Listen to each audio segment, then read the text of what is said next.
Hi, welcome to Math How. Today we're going to learn about matrices and determinant, chapter 1 of ninth grade. इसमें हम देखेंगे कि matrices होती क्या है, मैट्रिक्स क्या होती है। तो मैट्रिक्स एक्चुअली ये रेक्टेंगुलर अरे या फॉर्मेशन होती है। एक तरीका होता है नंबर्स को लिखने का जिसको हम इक्वल गैप्स होते हैं इनके नंबर्स के दरमियान, यानी कि ये फॉर्मेशन आपको नज़र आ रही होगी। इस तरह से नंबर्स को लिखते हैं और उसके इर्द गिर्द हम ब्रैकेट लगा देते हैं, ब्रैकेट में एनक्लोज कर देते हैं। तो इस फॉर्मेशन को हम मैट्रिक्स कहते हैं। ये मैट्रिक्स किसी तरह की भी हो सकती है, इसकी काफ़ी टाइप्स हैं, वो आगे हम स्टडी करेंगे। आप ये एग्जांपल्स देख सकते हैं कि ये हम स्क्वायर मैट्रिक्स भी यूज़ कर सकते हैं, वर्टिकली रेक्टेंगुलर भी होती है या हॉरिजॉन्टली रेक्टेंगुलर भी होती है। तो इसे इन तरह नंबर्स को लिखने का मेथड को एक स्पेशल फॉर्मेशन में इसे हम मैट्रिक्स कहते हैं। ऑर्डर ऑफ अ मैट्रिक्स क्या होता है? ऑर्डर ऑफ अ मैट्रिक्स एक नंबर मैट्रिक्स में नंबर ऑफ़ रोज़ होती हैं और नंबर ऑफ़ कॉलम्स होती हैं। रोज़ क्या होती हैं? हॉरिजॉन्टल जो लाइंस होती हैं, हॉरिजॉन्टल जो तरतीब होती है उसको नंबर को रोज़ कहते हैं, और जो वर्टिकल तरतीब होती है नंबर्स लिखने की उसको हम कॉलम्स कहते हैं। तो एक मैट्रिक्स का ऑर्डर क्या होता है? उसका ऑर्डर जो नंबर ऑफ़ रोज़ है और कॉलम्स इनकी तादाद जो होती है वो मैट्रिक्स का ऑर्डर कहलाता है। आप डेफिनेशन देख सकते हैं, number of rows and columns specifies the order of a matrix. कहते हैं अगर एम नंबर ऑफ़ रोज़ है मैट्रिक्स की, किसी भी मैट्रिक्स ए की, ए हम यहाँ पे फॉर एग्जांपल नेम ले रहे हैं, और एन नंबर ऑफ़ कॉलम्स है, तो उसका मैट्रिक्स का ऑर्डर हम इस तरह से लिखते हैं, एम बाई एन मीन्स के number of rows by number of columns, या M cross N number of rows cross number of columns. For example देखते हैं कि ये मैट्रिक्स एन है, इसमें 5 3 2 4 7 0 एंट्रीज़ हैं। अब इसमें रोज़ कितनी हैं? इसमें 3 रोज़ हैं, तो इसकी ऑर्डर क्या हो जाएगा? 3/2 हो जाएगा, 2 कॉलम है। 3 रोज़ हैं इसमें आप देख सकते हैं, और 2 कॉलम्स हैं, तो इसका ऑर्डर क्या हो गया? 3/2, या हम इसको 3 क्रॉस 2 भी लिख सकते हैं। इसके बाद आ जाती है इक्वल मैट्रिक्स। इक्वल मैट्रिसेस क्या होती हैं? दो मैट्रिसेस सी एंड डी, कोई भी मैट्रिक्स, यहाँ पे सी एंड डी जस्ट कन्वेंशन के लिए नेम यूज़ किए जा रहे हैं। मैट्रिक्स कोई भी हो सकती है, उनको अगर आप हमने कंपेयर करना है, मवाजना करना है, तो यहाँ पे हम फॉर एग्जांपल कह रहे हैं कि सी और डी मैट्रिक्स इक्वल मैट्रिक्स होंगी if and only if. If and only if का मतलब है कि ये शर्तें पूरी होंगी, ये कंडीशन पूरी होगी, तो ये इक्वल मैट्रिसेस कहलाएंगी। वो कंडीशंस क्या हैं? फर्स्ट कंडीशन है कि सी का जो ऑर्डर है ना, वो सेम होना चाहिए डी के ऑर्डर के की तरह। फॉर एग्जांपल सी का अगर ऑर्डर 2/4 है, तो डी का ऑर्डर भी 2/4 ही होना चाहिए, यानी कि सी में अगर 2 रोज़ और 4 कॉलम्स हैं तो डी में भी 2 रोज़ और 4 कॉलम्स होने चाहिए। ये फर्स्ट कंडीशन है मैट्रिक्स के इक्वल होने की। दूसरी कंडीशन, ये दोनों कंडीशन ट्रू होनी चाहिए। दूसरी कंडीशन क्या है? दूसरी कंडीशन ये है कि कॉरस्पॉन्डिंग एलिमेंट्स इक्वल होने चाहिए। कॉरस्पॉन्डिंग एलिमेंट का मतलब ये है कि मैट्रिक्स सी का अगर पहला एलिमेंट है फर्स्ट रो में, फर्स्ट कॉलम में जो एलिमेंट है, तो वही एलिमेंट सेम मैट्रिक्स डी में फर्स्ट रो में फर्स्ट कॉलम में सेम एलिमेंट होना चाहिए। एलिमेंट डिफरेंट नहीं हो सकते। कॉरस्पॉन्डिंग एलिमेंट्स भी इक्वल होने चाहिए, और ऑर्डर भी दोनों मैट्रिसेस का इक्वल होना चाहिए। तो ये दोनों कंडीशंस अगर किसी भी दो मैट्रिसेस में पूरी हो रही हैं तो उन्हें हम इक्वल मैट्रिसेस कहते हैं। तो उन्हें हम यूँ लिख सकते हैं, C is equal to D. For example मिसाल के तौर पर देखते हैं कि ए इज़ इक्वल टू 4 - 2 5 3 × 2 1। ये एंट्रीज़ हैं ए मैट्रिक्स की, और बी मैट्रिक्स की 2 5 6 1 है। अब ये इक्वल कह रहे हैं। अब आप देख सकते हैं ये किस तरह इक्वल हैं। जब ए की पहली कॉलम और पहली रो की एंट्री को देखते हैं, वो 4 - 2 है। 4 - 2 क्या होता है? 2 होता है, तो ये इक्वल हो रहा है बी की पहली एंट्री के। सिमिलरली 5 1 तो इक्वल हैं। अब 3 × 2 क्या होता है? 3 × 2 is 6, so that is also equal to the entry in the second row and the first column। तो ये मैट्रिसेस इक्वल कहलाएंगी। इवन दो आप देख सकते हैं कि ये देखने में इक्वल नहीं है, बट जब हम इनको सॉल्व करते हैं, सॉल्व करने का इससे मुराद है कि सिंप्लीफाई करना। मैट्रिक्स ए की एंट्रीज़ को 4 - 2 को सिंप्लीफाई करें तो 2 के इक्वल होता है, जो कि बी की पहली एंट्री है, और 3 × 2 6, जो कि बी की दूसरी रो में और पहली कॉलम में एंट्री है, 6 के इक्वल होता है। इसी तरह नीचे एग्जांपल देखें। मैट्रिक्स जे दी गई है 5 6 2 3 4 0, और के मैट्रिक्स दी गई है 8 1 4 - 2 13 एंड 19। ये इक्वल नहीं है। ये क्यों इक्वल नहीं है? क्योंकि इनकी एंट्रीज भी सेम नहीं है, कॉरस्पॉन्डिंग एंट्रीज भी सेम नहीं है और इनका ऑर्डर भी सेम नहीं है। मैट्रिक्स जे का ऑर्डर क्या है, 2 रोज़ और 3 कॉलम्स है, 2 by 3 है इसका order. While you can see matrix के का ऑर्डर जो है वो 3 रोज़ और 2 कॉलम्स हैं, that is 3 by 2। So 2 by 3 order की matrix can not be equal to 3 by 2। Alright, let's jump into the first exercise of this chapter, exercise 1.1. This exercise asks us to find the order of the following matrices as you can see on the screen. इसमें हमें matrices का order find करना है। तो first matrix जो आप देख सकते हैं इसका ऑर्डर क्या हो सकता है, इसमें कितनी रोज़ हैं। As you can see it has 2 rows and 2 columns। So it's इसका ऑर्डर क्या होगा, ऑर्डर ऑफ मैट्रिक्स ए, ये क्या हो जाएगा 2 by 2। या इसको आप इस तरह भी लिख सकते हैं 2 × 2। Similarly as you can see ये जो सेकंड मैट्रिक्स है इसका भी ये सेम मैट्रिक्स है जैसे ए मैट्रिक्स है, तो उसका भी ऑर्डर क्या हो जाएगा, ऑर्डर ऑफ बी मैट्रिक्स का ऑर्डर क्या हो जाएगा 2 by 2। and as you can see the third matrix has 1 row and it has 2 columns, so its order will be, order of matrix C will be, because it has 1 row and 2 columns, so it will be 1 by 2. Similarly, we're going to solve for matrix D, and the order of matrix D will be, as you can see, matrix D has 1, 2 and 3 rows and it has only 1 column, so its order will be 3 by 1. Matrix E has 3 rows and 2 columns, so matrix E, the order of matrix E will be 3 by 2. And similarly, with the same concept, you can use the same concept to find the order of the remaining matrices. That is up to you. And this matrix, what is the order of this matrix? As you can see, this matrix has only one element, so what would be its order? इसका order क्या होगा, इस matrix में एक ही element है तो इसकी एक ही रो है और एक ही कॉलम है, सो ऑर्डर ऑफ एफ क्या हो जाएगा, order of matrix F will be 1 by 1 because it has only 1 row and 1 column, या आप इसको 1 × 1 भी लिख सकते हैं। Let's move on to the second question of this exercise. These two questions, matrix G and matrix H, are up to you that you can solve. The second question of this exercise asks us to check which of the following matrices are equal given। ये matrices दी हुई हैं, इनमें से हमने check करना है कि कौन सी मैट्रिक्स किसके इक्वल है। From this D matrix we can see that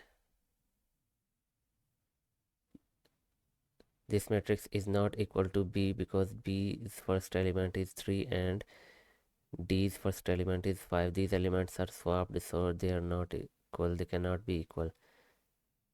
But B matrix and I matrix, first element is 3 and I matrix का फर्स्ट एलिमेंट भी 3 है। बी का सेकंड एलिमेंट 5 है बट इसका आई का सेकंड एलिमेंट 3 + 2 है, तो 3 + 2 क्या होता है, that is 5। So these matrices can be equal, B is equal to I.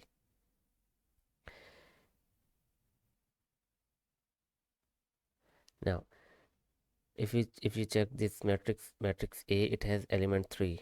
Now check this matrix C, it has element 5 - 2. What is 5 - 2? That will become 3। तो A matrix किसके equal हो जाएगी, C matrix के। we have checked A matrix, C matrix and B matrix is equal to I matrix. Now let's check other matrices. Let's check E matrix, that is 4 0 6 2 and This matrix and this matrix are both same, so they are equal because they has corresponding equal entries and their orders are equal. So E matrix will be equal to H matrix. The remaining matrices are D, F, G and J. From J you can see that 2 plus 2 is will be 4 and 2 minus 2 will be 0. 2 plus 4 will be 6 and 2 plus 0 will be 2. So this is actually the matrix. ये असल में matrix क्या बन रही है 4 0 6 2 and that is these matrices. So E, H and J matrices are all three are equal matrices. The remaining matrix is G and F and D. F matrix की entries 2 और 6 हैं और जी की एंट्रीज जो हैं 3 माइनस 1 एंड 3 प्लस 3 है. 3 minus 1 what will it become? It will become 2 and 3 plus 3 it will become 6. So as you can see G matrix को जब हम सिंप्लीफाई करते हैं तो इसका रिजल्ट क्या आता है? 2 6 आता है. कॉलम मैट्रिक्स बन रही है 2 6 की और एफ की 2 6 है, तो ये मैट्रिक्स और ये मैट्रिक्स इक्वल है. So G matrix will be equal to F matrix. सारी मैट्रिक्स हो गई हैं, बस एक डी मैट्रिक्स है जिसकी कोई इक्वल मैट्रिक्स नहीं है. तो यही सोल्यूशन है इस एक्सरसाइज का, इस एक्सरसाइज के इस क्वेश्चन का. लास्ट क्वेश्चन है इस एक्सरसाइज का, इसकी तरफ मूव करते हैं. इस एक्सरसाइज से पहले जो हमने इक्वल मैट्रिसेस और मैट्रिसेस और इनके बारे में जो भी कॉन्सेप्ट पढ़े थे बस वही कॉन्सेप्ट्स यूज़ हो रहे हैं इस एक्सरसाइज में. इस एक्सरसाइज में वो थर्ड क्वेश्चन में कह रहे हैं कि ए बी एंड सी और डी ये जो वेरिएबल्स हैं इनकी वैल्यूज़ फाइंड करनी है जो कि इस मैट्रिक्स की इक्वेशन को सेटिस्फाई करें. सेटिस्फाई करने का मतलब है कि जब हम ए बी एंड सी और डी की वैल्यूज़ को सब्सटीट्यूट करेंगे इनकी प्लेसेस में, तो they should the resultant matrix should be equal to this matrix. The both side matrix should be equal. तो इनकी वैल्यूज़ फाइंड करने का सिंपल मेथड यही है, क्योंकि ये दोनों मैट्रिसेस इक्वल हैं, तो अगर ये इक्वल हैं तो इनकी कॉरस्पॉन्डिंग एंट्रीज भी इक्वल होंगी. What corresponding entries I mean, इसका मतलब है कि ये फर्स्ट एंट्री इस मैट्रिक्स के इक्वल होगी. So this will become A plus C is equal to 0.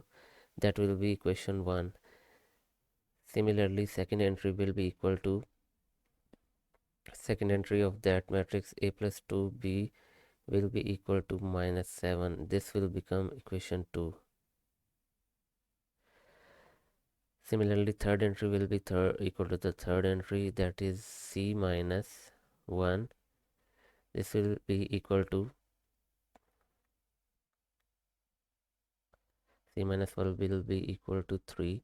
This is equation 3, and 4d minus 6 will be equal to 2d. This is equation 4.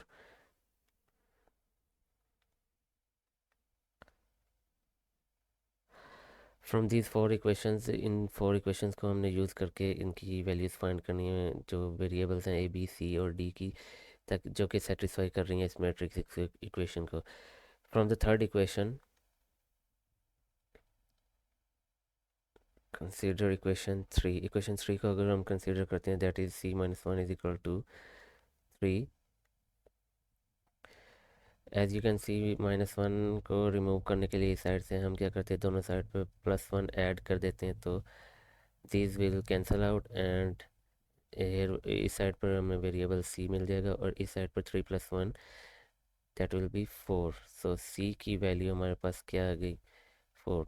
Now we can use this the value of c to find the value of a. इस इक्वेशन में हम substitute करेंगे c की value को. तो equation 1 में that is a plus C is equal to 0 हम सब्सटीट्यूट कर देंगे इन सी की वैल्यू दैट इज़ 4.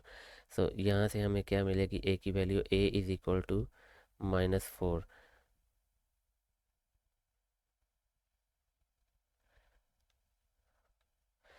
अब हमारे पास a और c वेरिएबल्स की वैल्यूज़ आ गई हैं. अब हम जो रिमेनिंग वेरिएबल्स हैं उनको फाइंड करना है b और d को. बिकॉज हमने a वेरिएबल की वैल्यू फाइंड कर ली, तो इस इक्वेशन में हम a वेरिएबल की वैल्यू को सब्सटीट्यूट करके b की वैल्यू फाइंड कर सकते हैं. तो सब्सटीट्यूट करेंगे इक्वेशन 2 में, that is a plus 2b A plus two B is equal to -7। A की वैल्यू सब्स्टिट्यूट करेंगे जो कि -4 थी, and we will solve this linear equation. -4 को रिमूव करने के लिए दोनों साइड पर +4 ऐड कर देंगे। ये +4 से कैंसिल आउट हो जाएगा और 2b will be equal to -7 + 4, this will be equal to -3 and b will be equal to -3 by बाय 2, because 2 is being multiplied here. इस साइड पर 2 मल्टीप्लाई हो रहा है, तो 2 को कैंसिल आउट करने के लिए दोनों साइड पर हम डिवाइड करेंगे, तो आंसर क्या आ जाएगा, b is equal to -3/2। This will be the value of the variable b।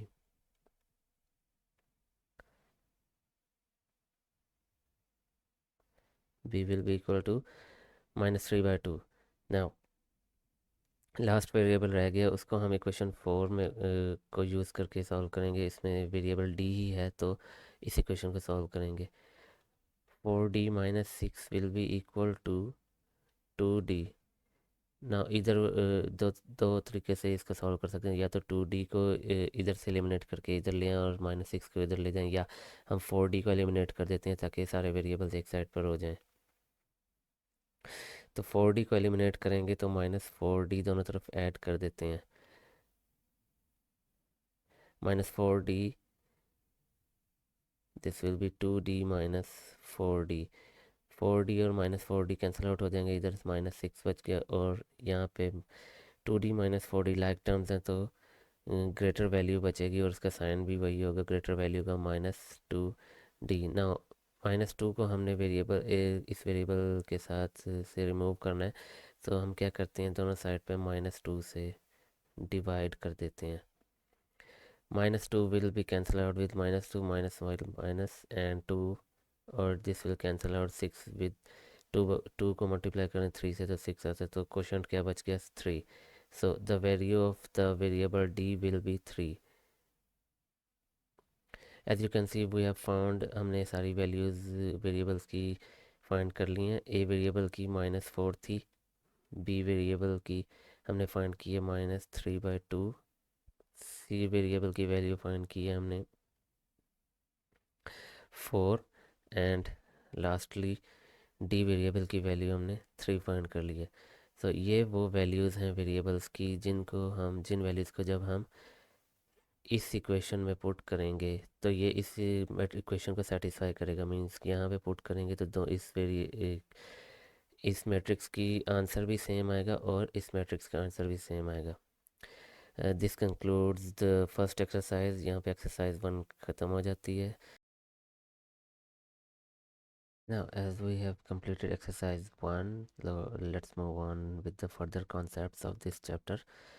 बाकी definitions और concepts देखते हैं। तो इससे next जो concept है वो क्या है, वो है रो मैट्रिक्स। तो मैट्रिक्स की ये टाइप होती है। तो रो मैट्रिक्स होती क्या, इसके नेम से वाज़ेह हो रहा है कि रो मैट्रिक्स वो मैट्रिक्स होती है जिसमें रो फीचर जो है वो नुमायाँ हो, यानी कि। तो इसकी डेफिनेशन क्या है कि a matrix is a row matrix if it has only one row. ऐसी मैट्रिक्स रो मैट्रिक्स कहलाती है अगर उसकी एक ही रो हो। तो जो एक रो वाली मैट्रिक्स होगी उसे रो मैट्रिक्स कहेंगे। मिसाल के तौर पर आप देख सकते हैं 602 ये रो मैट्रिक्स है, और 10 4 ये रो मैट्रिक्स की एग्जांपल है, क्योंकि इनमें एक ही रो है। और कॉलम्स की तादाद डिफरेंट हो सकते हैं, कॉलम ज़्यादा हो सकते हैं, कम ज़्यादा, लेकिन रो एक ही होगी। कॉलम मैट्रिक्स, अब कॉलम मैट्रिक्स की भी डेफिनेशन इसके नेम से वाज़ेह है, तो आप गेस कर चुके होंगे कि कॉलम मैट्रिक्स को कॉलम मैट्रिक्स क्यों कहा जाता है। इसीलिए क्योंकि इसमें सिर्फ एक ही कॉलम होता है। इसकी डेफिनेशन आप देख सकते हैं, ऐसी मैट्रिक्स जिसमें एक ही कॉलम होता है। तो इसकी एग्जांपल्स इस तरह की हो सकती हैं। अब कॉलम मैट्रिक्स में कॉलम एक ही होगा, रोज़ मुख्तलिफ हो सकती हैं, रोज़ कम ज़्यादा हो सकती हैं। 2 रोज़ हैं, जैसे पहली एग्जांपल में देख सकते हैं 5 11 में 5 एक रो, 11 एक रो। इसी तरह दूसरी एग्जांपल में 2 1 8 है, कॉलम एक ही है लेकिन 2 एक रो है, 1 सेकंड रो है और 8 थर्ड रो में है। ये कॉलम मैट्रिक्स की एग्जांपल्स हैं। और एग्जांपल्स भी बहुत सारी हैं, आप सोच सकते हैं। फर्दर मूव करते हैं। रेक्टेंगुलर मैट्रिक्स क्या होती है। रेक्टेंगुलर मैट्रिक्स नेम से ज़ाहिर हो रहा है, आप गेस कर सकते हैं। रेक्टेंगुलर, रेक्टेंगल क्या होता है, जिसमें लेंथ और विड्थ होती है। तो इसका कॉन्सेप्ट कुछ इसी तरह से ही है। तो ऐसी मैट्रिक्स रेक्टेंगुलर मैट्रिक्स कहलाती है जिसमें रोज़ की तादाद कॉलम की तादाद के इक्वल नहीं हो सकती।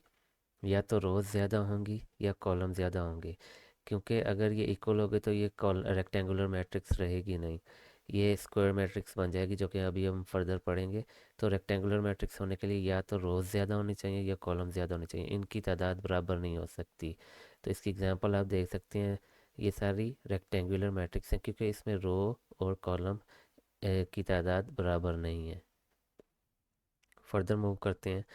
नल या ज़ीरो मैट्रिक्स, इसे वॉइड मैट्रिक्स भी कहा जाता है। तो मोस्टली नल या ज़ीरो मैट्रिक्स, ये क्या मैट्रिक्स होती है? ऐसी मैट्रिक्स नल मैट्रिक्स होती है जिसमें सारी एंट्रीज जो हैं वो ज़ीरो हों।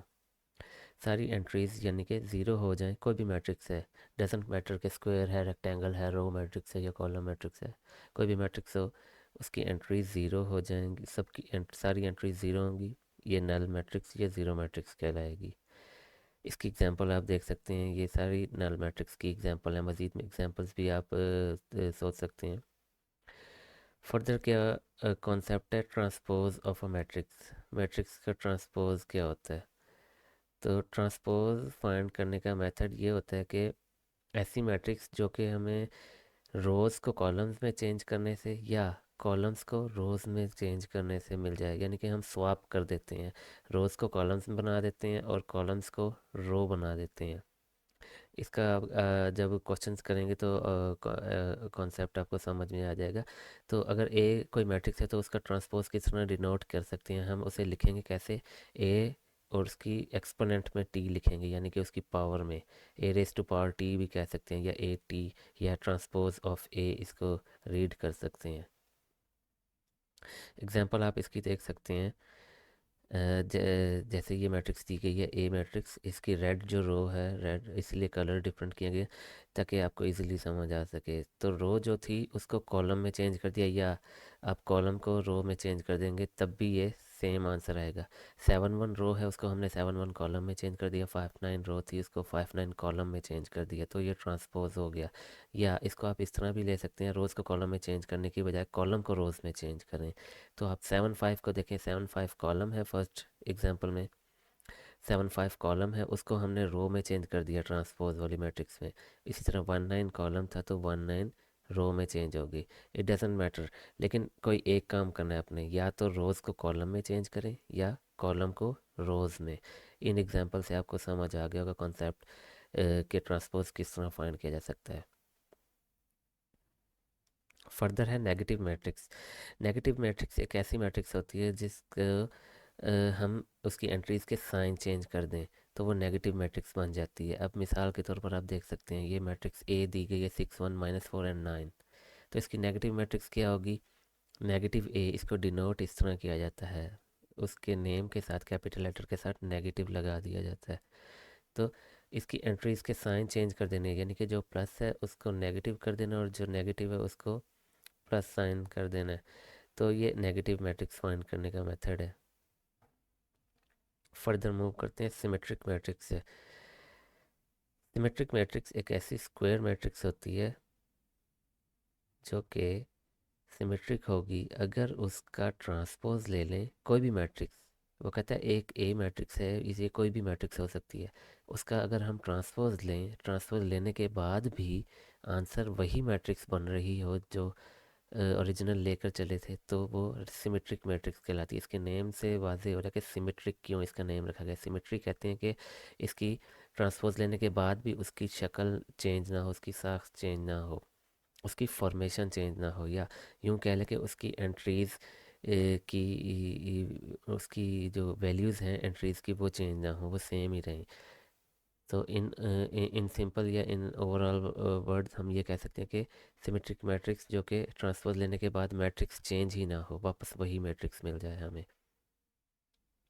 एग्जांपल आप देख सकते हैं कि जब ये मैट्रिक्स का ट्रांसपोज लिया जाता है तो ट्रांसपोज लेने के बाद भी ये मैट्रिक्स वही होती है जो आपने ओरिजिनल मैट्रिक्स लेकर चले थे, तो ये सिमेट्रिक मैट्रिक्स की एग्जांपल है। आगे आ जाती है skew symmetric matrix. Skew symmetric matrix ऐसी स्क्वायर मैट्रिक्स होती है जिसका अगर हम ट्रांसपोज लें तो आंसर हमें नेगेटिव मैट्रिक्स मिले। सिमेट्रिक में था कि हमें वही मैट्रिक्स मिले, कोई साइन चेंज ना हो।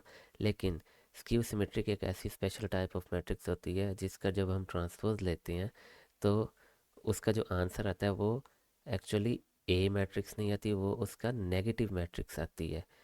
फॉर एग्जांपल आप देख सकते हैं ये मैट्रिक्स है ए, उसका ट्रांसपोज जब लिया गया था वो ये मैट्रिक्स आई, क्या हो गया, साइन चेंज हो गए ए मैट्रिक्स के।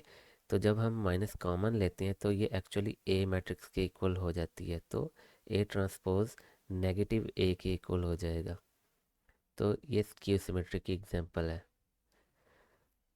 स्क्वायर मैट्रिक्स का मैंने आपको कहा था कि स्क्वायर मैट्रिक्स की डेफिनेशन रीड करेंगे, तो स्क्वायर मैट्रिक्स एक ऐसी मैट्रिक्स होती है जो जिसकी नंबर ऑफ़ रोज़ और नंबर ऑफ़ कॉलम्स सेम होते हैं, तो इसीलिए वो स्क्वायर मैट्रिक्स कहलाती है। अगर उसमें 3 रोज़ हैं तो 3 कॉलम होंगे, यानी कि स्क्वायर की शक्ल बन रही होती है।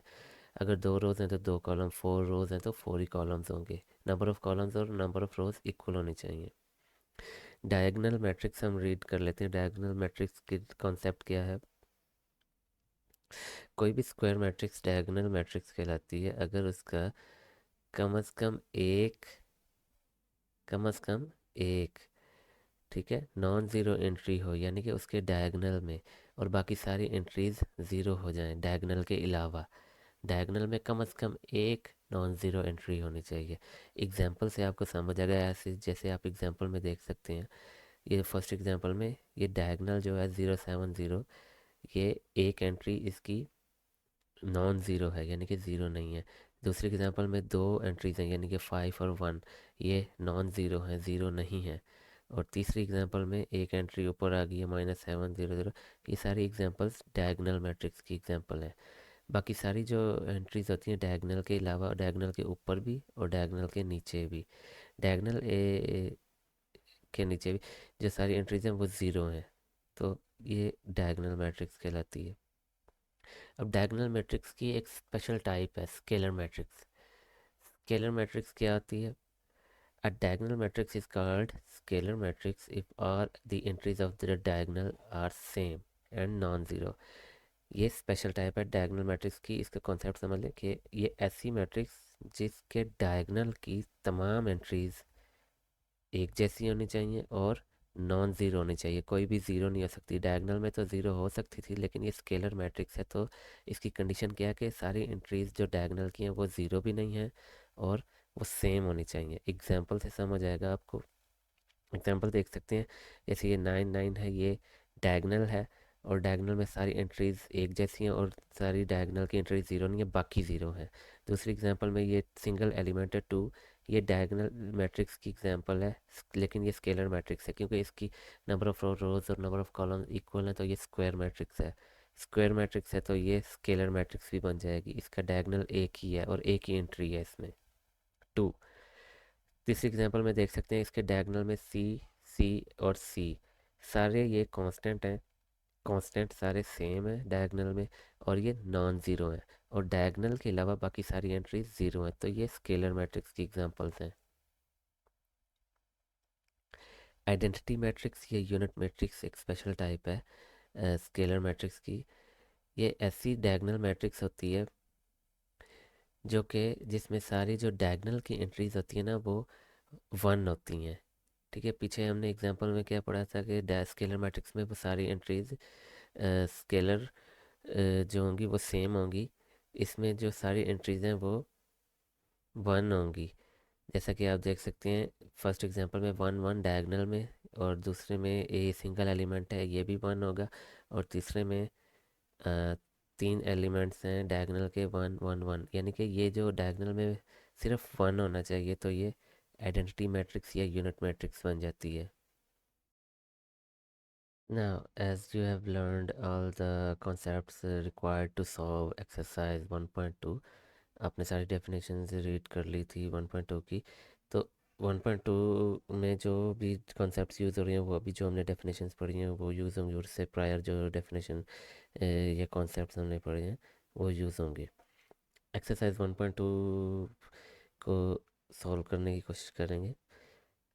एक्सरसाइज 1.2 में क्या कहा जा रहा है? फर्स्ट क्वेश्चन है वो कह रहा है कि दी गई मैट्रिक्स में से आइडेंटिटी यूनिट मैट्रिक्स आइडेंटिटी या यूनिट मैट्रिक्स, रो मैट्रिसेस, कॉलम मैट्रिसेस और नल मैट्रिसेस आइडेंटिफाई करें। हमने आइडेंटिफाई करनी है, यानी कि हमने देखना है कि कौन सी मैट्रिक्स क्या है। तो फर्स्ट मैट्रिक्स है ए मैट्रिक्स।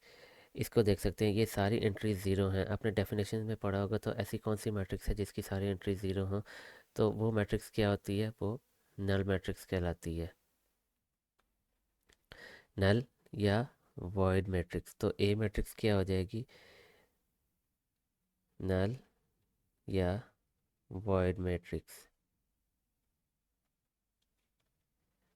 Void matrix. ठीक है। सिमिलरली भी नेक्स्ट मैट्रिक्स पे हम मूव करते हैं, बी मैट्रिक्स। अब इसकी स्पेशल फॉर्मेशन है, आप देख रहे हैं इसमें एक ही रो है, कॉलम डिफरेंट है। तो ऐसी कौन सी मैट्रिक्स है जिसमें रो एक ही होती है, तो वो मैट्रिक्स क्या कहलाती है, रो मैट्रिक्स कहलाती है। If you can remember the definitions, वो मैट्रिक्स रो मैट्रिक्स है। सी मैट्रिक्स को आप देख सकते हैं, इसमें एक ही कॉलम है, तो ये क्या कहलाएगी, कॉलम मैट्रिक्स कहलाएगी, column matrix. Okay. Now C matrix के बाद डी मैट्रिक्स है। We can see that D matrix की ये एंट्री ज़ीरो है, और ये जो डायगनल में है एंट्रीज़, ये डायगनल होता है। ये डायगनल में जो एंट्रीज़ हैं ये वन और वन है। तो ऐसी स्पेशल डायगनल मैट्रिक्स जिसकी डायगनल में एंट्रीज़ वन और वन हो, यानी कि वन एंट्रीज़ हों सारी डायगनल में, तो वो कौन सी मैट्रिक्स होती है, वो आइडेंटिटी मैट्रिक्स होती है, या हम उसे यूनिट मैट्रिक्स मैट्रिक्स कह सकते हैं। तो डी मैट्रिक्स क्या है, आइडेंटिटी मैट्रिक्स। ना, अब रिमेनिंग मैट्रिक्स क्या है, ई मैट्रिक्स है। ई मैट्रिक्स, ई मैट्रिक्स को देख सकते हैं आप, ये इसकी कॉलम भी एक है और रो भी एक है, यानी कि एक ही एंट्री है। तो ये कौन सी मैट्रिक्स हो जाएगी, ये एक ही कॉलम है और एक ही रो है, तो इसको हम रो मैट्रिक्स भी कह सकते हैं। ये कॉलम मैट्रिक्स भी है एट द सेम टाइम। ठीक है। ये नल मैट्रिक्स भी है, क्योंकि इसकी सारी एंट्रीज भी ज़ीरो हैं, and at the same time, या ये कॉलम मैट्रिक्स है, रो मैट्रिक्स भी है, और नल मैट्रिक्स भी इसको कह सकते हैं हम। यूनिट मैट्रिक्स नहीं है ये, क्योंकि इसकी एंट्री सारी ज़ीरो है। नाउ एफ मैट्रिक्स को आप देख सकते हैं, इसमें एक ही कॉलम है, तो ये क्या होगी, कॉलम मैट्रिक्स कहलाएगी।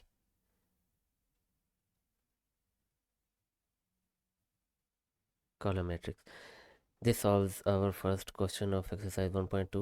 Let's move to the second question. What does second question asks us? The second question asks us to identify करनी है हमने square matrices, row matrices, identity matrix, rectangular column और नल मैट्रिसेस आइडेंटिफाई करनी है। तो इसको identify कर देते हैं। इस मैट्रिक्स को देखें, इस मैट्रिक्स की एक स्पेशल फॉर्मेशन है। आप देख सकते हैं कि इसमें दो रोज़ हैं, लेकिन कॉलम क्या है, तीन कॉलम है। तो ऐसी कौन सी मैट्रिक्स है जिसमें दो रोज़ हों, यानी कि कॉलम और रोज़ की तादाद डिफरेंट हो। तो इस मैट्रिक्स में कॉलम और रोज़ की तादाद डिफरेंट है, रो कम है, कॉलम ज़्यादा है। तो ये मैट्रिक्स किस टाइप की मैट्रिक्स है, तो नंबर वन जो मैट्रिक्स है वो है रेक्टेंगुलर मैट्रिक्स। ठीक है।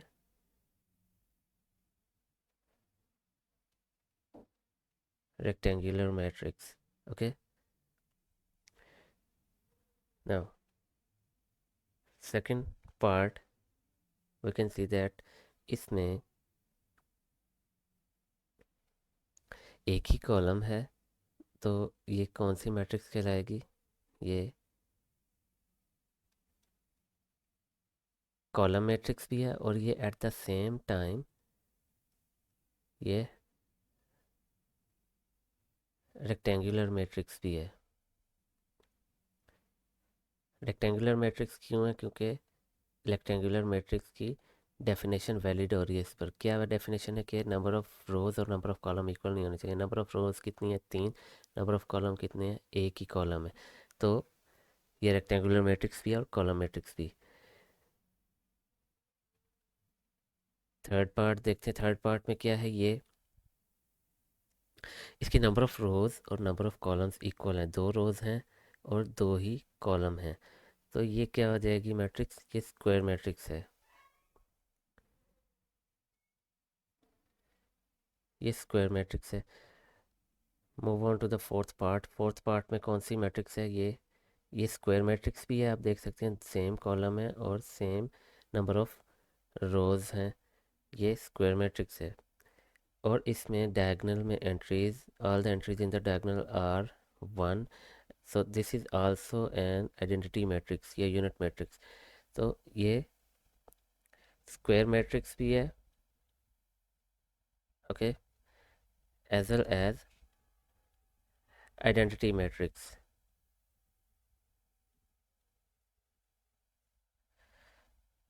Now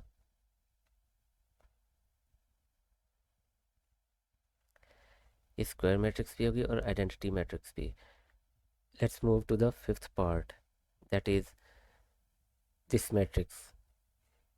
now you can see this matrix is इसकी नंबर ऑफ रोज कितनी है, 3 नंबर ऑफ रोज हैं और 2 नंबर ऑफ कॉलम्स हैं। तो 3/2 इसका ऑर्डर है। Number of rose number of columns की इक्वल नहीं है, तो ये क्या हो जाएगी, रेक्टेंगुलर मैट्रिक्स है। Rectangular matrix, okay. Sixth part को हम देखेंगे। सिक्स्थ पार्ट क्या है, सिक्स पार्ट इज़ इसमें एक ही रो है। तो ऐसी कौन सी मैट्रिक्स है जिसमें एक ही रो हो लेकिन कॉलम नंबर्स डिफरेंट हो, तो वो मैट्रिक्स क्या कहलाती है, रो मैट्रिक्स कहलाती है।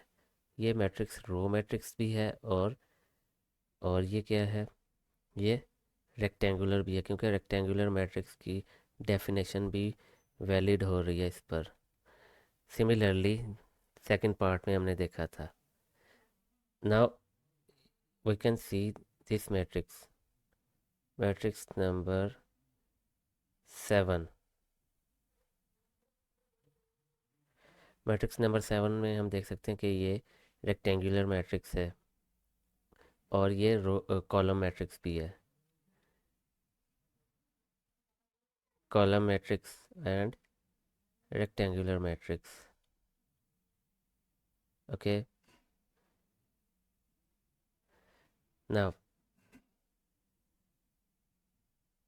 दिस क्वेश्चन, एट्थ क्वेश्चन में हम देख सकते हैं कि ये मैट्रिक्स की 3 रोज हैं और 3 ही कॉलम्स हैं।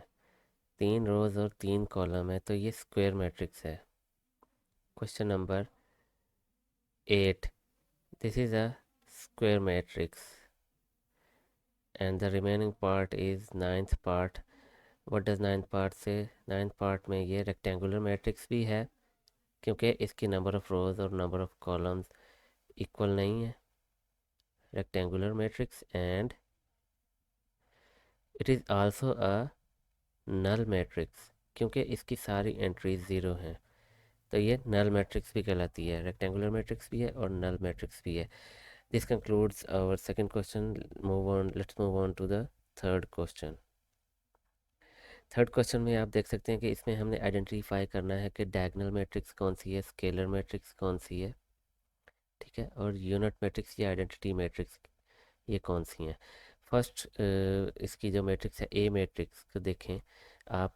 ये इसके डायगोनल में सारी एंट्रीज एक जैसी हैं, सारी एंट्रीज एक जैसी हैं और नॉन ज़ीरो हैं, तो ये क्या हो जाएगी, ये स्केलर मैट्रिक्स है। बी मैट्रिक्स को देखते हैं हम। ये स्केलर मैट्रिक्स है, ये एज वेल एज डायगोनल भी है क्योंकि मैंने आपको बताया था कि स्केलर मैट्रिक्स डायगोनल मैट्रिक्स की स्पेशल टाइप है। बी मैट्रिक्स को देखेंगे। बी मैट्रिक्स में डायगोनल में सारी एंट्रीज एटलीस्ट कम से कम एक एंट्री नॉन ज़ीरो है, लेकिन इसमें पूरे डायगोनल में नॉन ज़ीरो है, तो ये डायगोनल मैट्रिक्स हो गई। ये एंट्रीज ज़ीरो हैं, लेकिन क्योंकि ये एंट्रीज सेम नहीं है डायगोनल की, तो ये सिर्फ डायगोनल मैट्रिक्स ही होगी, ये स्केलर या आइडेंटिटी मैट्रिक्स नहीं कहला सकती। डायगनल मैट्रिक्स है। सी मैट्रिक्स को आप देख सकते हैं कि ये इसमें डायगनल में, इसके डायगनल में आप देख सकते हैं कि 1 और 1 है। तो ये इसको हम, ये ऐसी स्पेशल टाइप है डायगनल मैट्रिक्स की, ठीक है। इसको हम क्या कह सकते हैं, डायगनल, ये डायगनल मैट्रिक्स भी है, ये स्केलर मैट्रिक्स भी है। एंड और ये स्केलर मैट्रिक्स की स्पेशल टाइप है जो कि क्या है, आइडेंटिटी मैट्रिक्स, क्योंकि इसके सारे एंट्रीज डायगनल में 1 हैं। तो इसीलिए ये स्पेशल होने की वजह से, जिसकी डायगनल में एंट्रीज 1 होती हैं, ये स्पेशल टाइप होती है डायगनल मैट्रिक्स की या स्केलर मैट्रिक्स की। तो इसीलिए इसको आइडेंटिटी मैट्रिक्स कहा जाता है या यूनिट मैट्रिक्स कह सकते हैं। Next up is D matrix. D matrix क्या है? डी मैट्रिक्स में आप देख सकते हैं ये इसका डायगनल है। डायगनल की डेफिनेशन क्या है? डायगनल मैट्रिक्स की डेफिनेशन ये है, कम से कम एक एलिमेंट कोई भी नॉन ज़ीरो यानी कि ज़ीरो नहीं होना चाहिए। तो वो डेफिनेशन पूरी हो रही है, बाकी बेशक ज़ीरो हो जाए और ऊपर और नीचे एलिमेंट भी ज़ीरो हैं। तो ये मैट्रिक्स क्या कहलाएगी? ये डायगनल मैट्रिक्स है। And the remaining part is E matrix. E matrix में कि क्या है, 5 - 3 क्या होता है? ये 2 होता है। एंड 1 - 1, सॉरी 1 + 1 भी 2 होता है। और आप देख सकते हैं कि ये 2 है और ये भी 2 है। डायगनल में दोनों एलिमेंट सेम आ रहे हैं, सेम आ रहे हैं, तो ये डायगनल तो है ही मैट्रिक्स। डायगनल के साथ साथ ये स्पेशल टाइप है डायगनल मैट्रिक्स की, जो कि क्या है, स्केलर मैट्रिक्स है। तो ये ई मैट्रिक्स क्या है, डायगनल भी है, स्केलर भी है, या हम इसको सिंपली स्केलर कह सकते हैं सिर्फ, ठीक है। This concludes our third question. Let's move to the fourth question of exercise 1.2.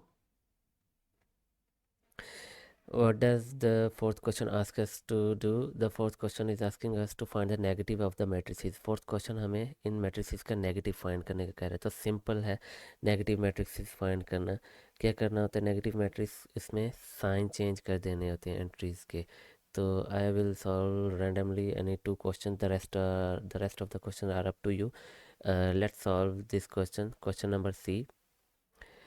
इसकी negative matrix क्या होगी? This has 2 6 3 2।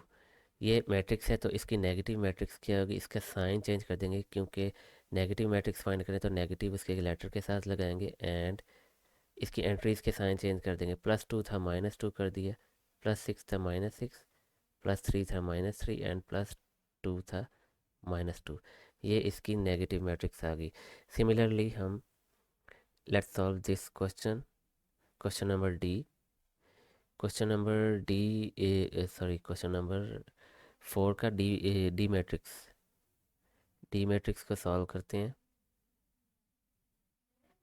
D matrix is equal to -3 2 -4 and 5। इसकी नेगेटिव मैट्रिक्स फाइंड करते हैं, तो डी के साथ नेगेटिव लगा देंगे और इसकी एंट्रीज के साइन चेंज कर देंगे। -3 था तो ये क्या हो जाएगा, +3 हो जाएगा। प्लस लिखें या ना लिखें डजेंट मैटर। ये +2 था तो ये क्या हो जाएगा, ये -2 हो जाएगा। ये -4 था, साइन चेंज हो गया, +4 हो गया। और ये +5 था तो साइन चेंज होने के बाद ये -5 हो गया। तो ये नेगेटिव मैट्रिसेस फाइंड करने का प्रोसेस है, सिंपल है। जस्ट साइन चेंज कर देना और लेटर के साथ नेगेटिव लगा देना आपने। The rest of the questions are up to you. बाकी क्वेश्चंस ये आपने सॉल्व करने हैं, आप इजीली सॉल्व कर सकते हैं। Let's move to the fifth question of this exercise. Fifth question is asking us to find the transpose of the following matrices. ये फिफ्थ क्वेश्चन हमें मैट्रिसेस का ट्रांसपोज फाइंड करने का कह रहा है। तो ट्रांसपोज क्या होता है कि हम या तो रोज़ को कॉलम्स में बदल देते हैं या कॉलम्स को रोज़ में। एक काम करना होता है कोई भी, तो ट्रांसपोज इजीली फाइंड हो जाता है। तो ए मैट्रिसेस हमें दी हुई है, ए मैट्रिक्स, इसका ट्रांसपोज फाइंड करना है। ये आप देख सकते हैं कि इसका ये कॉलम है, तो कॉलम को हम रो में चेंज कर देंगे।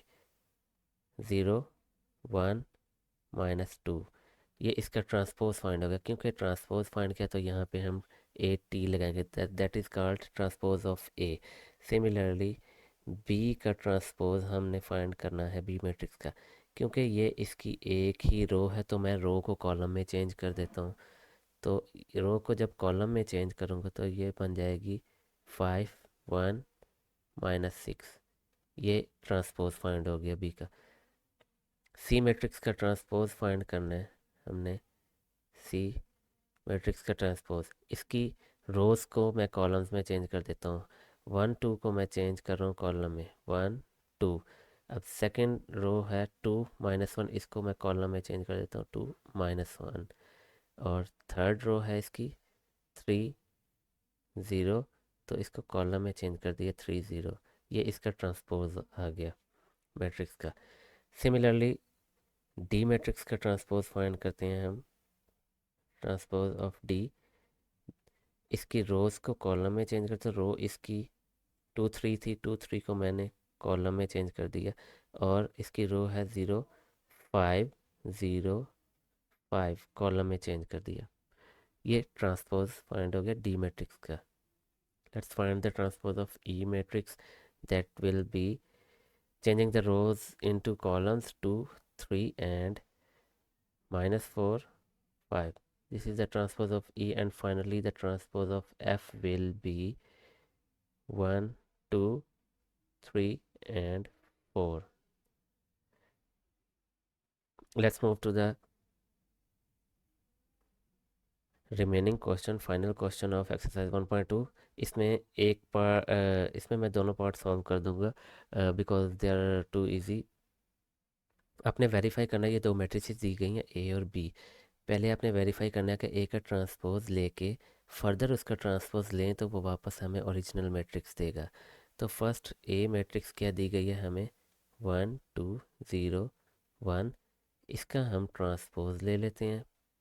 ट्रांसपोज क्या होगा, रो को कॉलम में चेंज कर देना, 1 2, ठीक है।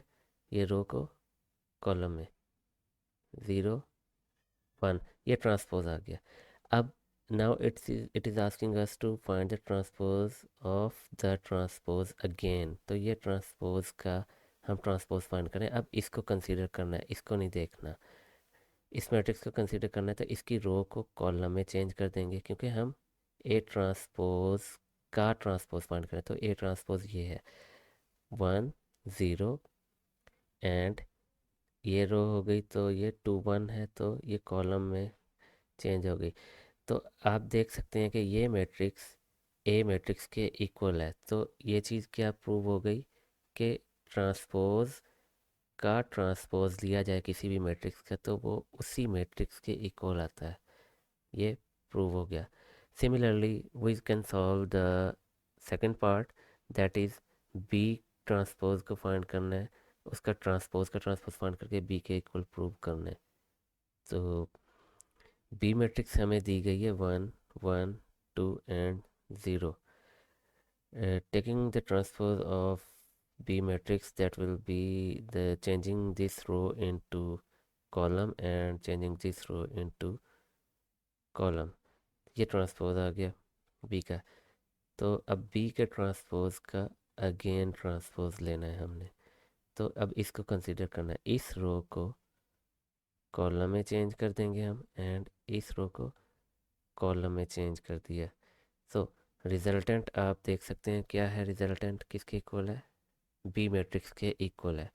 तो जब रिजल्टेंट बी मैट्रिक्स के इक्वल है तो ये प्रूव हो गया कि इस मैट्रिक्स के ट्रांसपोज का ट्रांसपोज अगर लिया जाए तो ये ओरिजिनल मैट्रिक्स के इक्वल आता है। This concludes our last question of this exercise and exercise 1.2 completely. In the next video we will move further from this exercise. If you like the video, make sure you like it, subscribe the channel for further videos. इस curriculum का इस grade को पूरा cover किया जाएगा और भी grades को कवर किया जाएगा। And make sure you comment if you have any curies और suggestions, and share the video and channel with your classmates or other students. Until then, bye bye.